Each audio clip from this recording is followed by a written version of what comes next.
My name is Boone. I'm a superintendent with ICM. I've got about 15 years of experience in the industry, always been a superintendent, always hoped to be a superintendent or have influence over superintendents. I found out about Elevate on LinkedIn somewhere around the first of the year. I listened to Elevating Construction Supers because it was readily available on Audible. And so after I listened to it, I was like, I need to buy that book just for a reference copy, a hard copy. So in looking for that book on Amazon, I saw that there was the tax planning book as well. So I just went ahead and ordered it as well. Got that book and read it, and I was like, whoa, this is amazing. This makes so much sense. So then through reading the book, listening to the podcast, watching some videos, going on the tax growth board on Miro, I was able to how to put the system together before going to the training. I would say that the material that they put out there is good enough to be able to get started before even going to the training was next level. What we did here on my project was I got all the trades together. To get buy-in, our first decision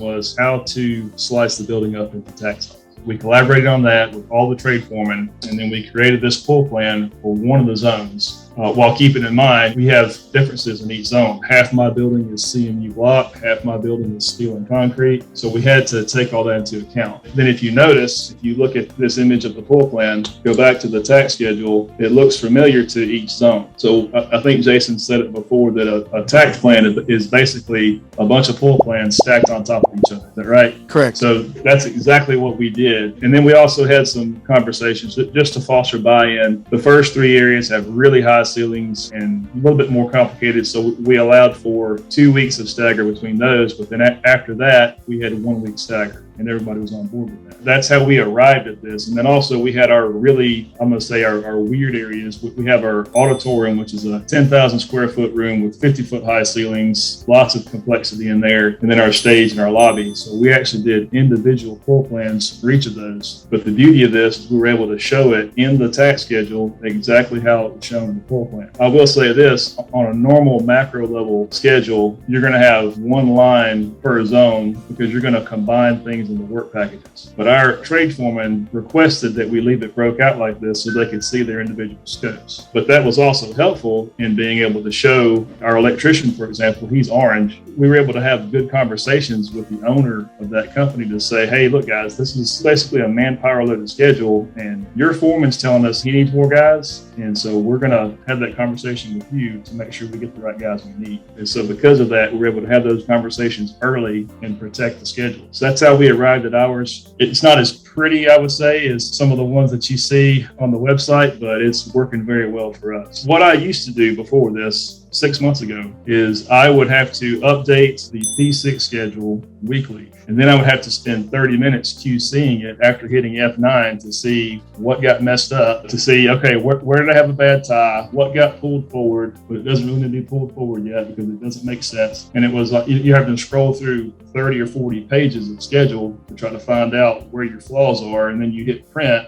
And then you have somebody call you on Monday saying, hey, you're showing me to be in this area next week, and that material's not here yet. It was very hard to see. But now that we have this, I can basically update this in real time in our weekly tactical. I can show it all in real time, and there's no ties like P6, but your ties are all visual.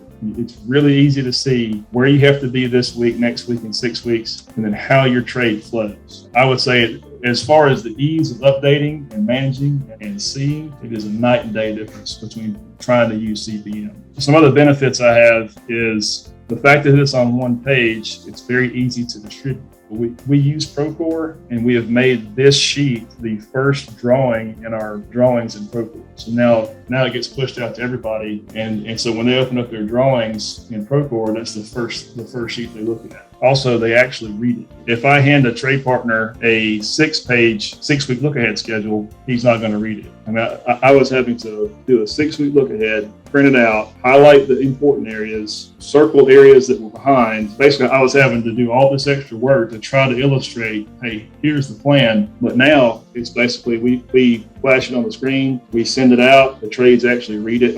Also, we're using this with our owner, and our owner actually reads it. This number 28, this is our millwork. And on this particular project, the owner is self-performing the millwork. And so the first time I showed her this, she looked at it for about 30 seconds and she said, oh, okay, well, yeah, so my millwork guy needs to be here on this date. We can do that. And so I was like, that's fantastic. So apparently she had never read one of the other P6 schedules that I sent her before. Other benefits that we've had, it makes it super easy to see roadblocks.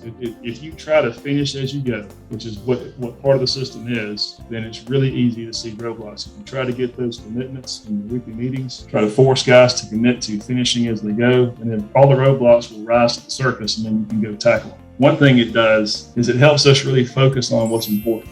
Jason, I think you say in one of your podcasts about the whole toy soldier analogy, where you're able to basically wind up the toy soldier in the production areas and let them go. And then I'm able to focus on the really complicated areas like the auditorium and the stage. That has caused the firefighting to go down tremendously. So much so that we're able to focus more on quality and safety. I think a few weeks after we started implementing this, we had a surprise OSHA visit and we aced it. We had everything dialed in because we weren't running around trying to put out fires. Because of this, the project is so stable that not only am I able to go home on time and see my family the way you should be able to, but I'm able to lead the project and go work on proposals or go and help other teams implement this or help other teams facilitate a pull plan. It's just been a game changer. And I can't say enough about all the stuff that the guys at Elevate do and how beneficial this is to our project. I really appreciate you, Boone, being able to come on and share that with the rest of us. We'll give him a round of applause and let him go. We kind of sprung this on you a little bit. We didn't give you much time to prepare, Boone, so appreciate you just hopping on and being able to do this for us last minute. We figured getting somebody on who's just been through the course and implemented this recently could showcase how it is possible. You can take it back, and there really is a clear path for people to implement and get the same blessings and results that you're getting. So I just really appreciate it. One last challenge before we let you go. What would you challenge everybody to do? I would challenge everybody with this. I would say if a redneck from Mississippi can do it, why can't you do it? That was beautiful. A tear came to my eye right there. So thank you. Look at that. I love it.